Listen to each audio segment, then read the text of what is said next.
What's going on, all you wild clone troopers? It's your two favorite stud muffins back here for more Star Wars talk. And tonight, I'm joined my good mate over there. What's your name?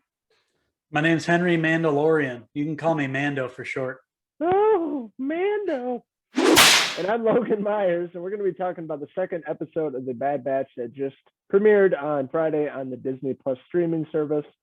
If you've been keeping up with our YouTube channel, we just reviewed the pilot first episode of The Bad Batch, and we had a really great time with it. But yeah, this episode 2, is titled Cut and Run, much like cut a rug. You like to do that a few times in your life. So yeah, episode 2, we're going to be talking about the title of this is Cut and Run. As we remember from the last episode, the introduction of the Empire, Palpatine. We had Tarkin, and the boys are on a journey. They're embarking on this journey to get away from what's going on with the Empire. And it introduces some familiar characters from the Clone Wars.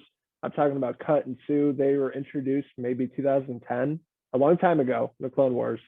But they return in this episode. They have a family, and the Bad Batch essentially shows up on this planet looking for them, and sets up a really great scene of the reintroduction of these characters. We're getting to know the characters slowly. These are new to me in the Star Wars universe. I've never watched the cartoons, like I mentioned in the last episode. So this is all new to me. So it's a lot to follow. Honestly, that's what I feel like. I'm trying to get used to everybody, know everybody's name at this point.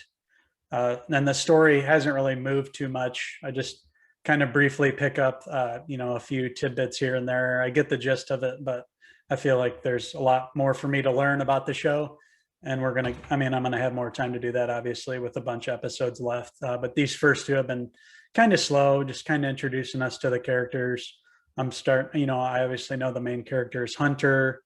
And now there's this girl, Omega, that they're following pretty closely too. So, something special about her is going to be coming in the story, and how she's going to, team up with these, the Bad Batch here, specifically Hunter. He's, acting like a protector of her.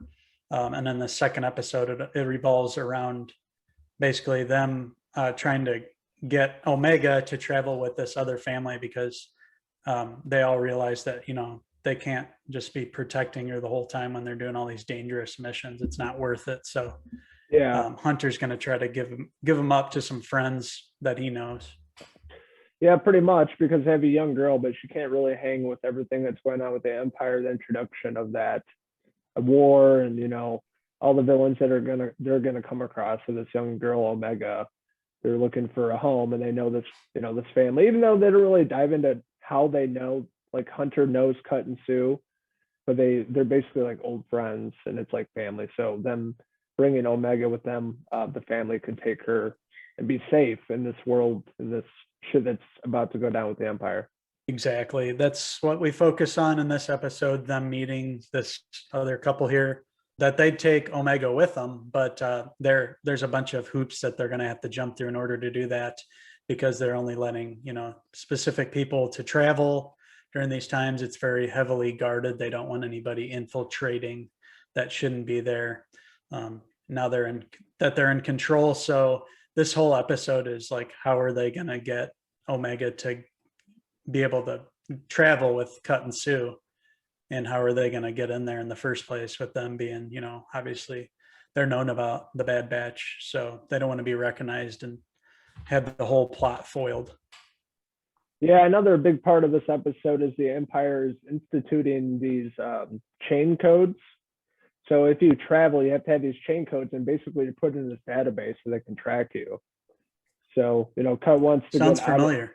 Yeah, exactly. So Cut wants to, basically bounce, but he has to get these chain codes, and they can track him. And he would probably get arrested or killed, because he's known as a deserter, because he kind of went off on his own with his family. And so it would not be good for him. So that was a big part of this episode, talking about that. And then again, talking about the chips that are in the clones' brains that we're talking about in the first episode. It's really cool. That is cool. So there's like is it an inhibitor chip? Inhibitor chip, yeah. Okay. So that basically turns off their like morality, makes them follow the Empire. So these guys, do or don't have them? But they do have them. Okay.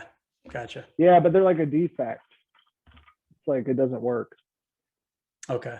That makes sense then. It only worked on that Crosshair guy. Right, because he's still kind of an asshole and always reluctant not to follow the orders exactly. Right. Yeah, it's we've come across that in these first two episodes. So yeah, we know that at least one of them isn't necessarily going to go along with Hunter. Yeah, absolutely. And this episode is just really a great family dynamic of the Bad Batch meeting up with his family. Omega being there for seeing this planet outside of hers for the first time, like her seeing the dirt and playing with that, and this is all new to her, this existence, this life. So they're kind of pushing her towards going with the family so she can be safe. And Bad Batch needs to continue on with their adventure and what they're trying to do. And this episode was kind of slow for me, but it was getting me more introduced to the characters and everything. I think hopefully by one or two more, I'll be more involved in the story. Like right now, it just feels like it's kind of slow. Not much is going on. So I'm interested, but not as much as you, just because you know more about what's going on than I do, having watched the Clone Wars and being more familiar. But I'm not giving up on it at this point. I just hope we get a good story to drive it forward now that we know Omega is going to come back and be with Hunter and them. So I'm interested to see where the story is going to lead to. Yeah, I'm really interested, I think, mostly on what they're going to do with Omega. She's going to be a huge part, kind of like Grogu, like what they did with the Mandalorian. I'm assuming she's like, there's something larger at play here with that character. That's why they're not going to get rid of her this quick. Because kind of in this episode, she was going to go on her own path with the family, and then towards the end, that kind of changes. So I think there's something planned for her. She's going to be a bigger part to this puzzle of the Bad Batch. So it's a character I'm going to keep watching and see how it develops and see where the character goes. The writing's been good. Yeah, I like all the relationship and the dynamic between them. It's not like a typical animated show where it's just, cartoonish dialogue and it's just nothing but action. But this has a lot of characters that are, they're trying to fully flesh out, each giving them their own stories and backstories and everything. So we're learning a lot of that in these first couple episodes. So overall, had a good time watching it. It was a little slow. That's all I'll say. I think it can get better from here, but I'm still in. Let's see where it goes from here. I'm interested to see what they're going to do with Omega as well. I think it's going to be something big. So yeah, I can't wait till the big action kicks in. That's what I really want to see. Make me feel like the original trilogy or some of the exciting parts of the latest trilogy. You want to see a bunch of I want to see some badass stuff like that. Yeah. Like I knew they did in Clone Wars. I knew there was some awesome stuff in that. So I'm sure we're going to get some really cool battles and whatnot. Yeah. I'm not going to say this episode was filler, but it's more character development. I think I liked it more than you did because I was just familiar with some of these characters and they're kind of bringing it back and tying them in with the Bad Batch and things like that. So actually I had a pretty good time with this. Yeah, it was more character development and talking a lot, not a lot of action, but it's going to get better. I can see the show getting action packed and it's going to be balls to the wall fun and Star Wars that we know and love. I can't wait to see how many big characters are going to come back. Who are we going to see that's familiar? We knew the Clone Wars introduced us to Ahsoka Tano, and we also saw obviously some very familiar faces in that series. So who's going to pop up? Who's going to be that big, awesome, big moment? I wonder. Who are we going to see? I want to see Cal Kestis. I would love to see. He needs to pop up in something. Yeah, this would be a pretty cool introduction for it. Me and Bodie were playing it this weekend. We played on the PS5. I'm like, man, the game's still awesome. I love it. It's so fun. The little Padawans remind me of Cal training in there, like we were saying. Yeah, they're kind of like that. So I'd love to see his character show up. I don't know. I don't think it'll happen, but it'd be awesome. Eventually, he's going to show up somewhere. You have to at this point, especially with the popularity of that game and that they're developing the sequel now. So yeah. With that being said, I had a good time with Cut and Run. Episode 2 of the Bad Batch, another great episode, great writing, great character development. It was character driven this episode. Reintroducing familiar faces from the Clone Wars, seeing where the Bad Batch is at.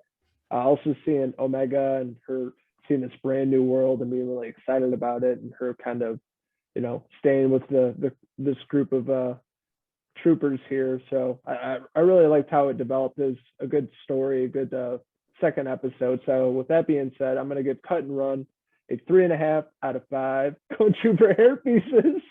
I am interested in seeing where the story goes from here. It's been a little slow for me in parts, but overall I'm having a good time with it. I'm happy with the amount of detail they're putting in, and I'm slowly being introduced to these characters, getting to know them. Just a tad bit slow. That's really my only complaint. It's not like there isn't anything awesome up on the screen, because there still are these, cool familiar settings that we've seen in previous Star Wars movies. You're still getting the great action and dialogue from Dave Filoni. So it's not all bad. This one was just a little too slow for me. I'm going to give it a 2.5 out of 5 Padawan hair pieces. That being said, we got more reviews coming up, more podcasts, and more reviews, interviews, and all that other fun stuff coming up real soon. So stay tuned right here on our YouTube channel. You can go ahead and like and subscribe below. Me and Uncle Henry will be back talking about more movies and TV shows. Per usual, Uncle Henry, this has always been a blast. We'll be back talking more Bad Batch probably in the next few weeks. So this has been me and my good mate over there. That's Uncle George Lucas. We are signing out here from Skywalker Ranch. Until the next review of the Star Wars The Bad Batch. Cheers!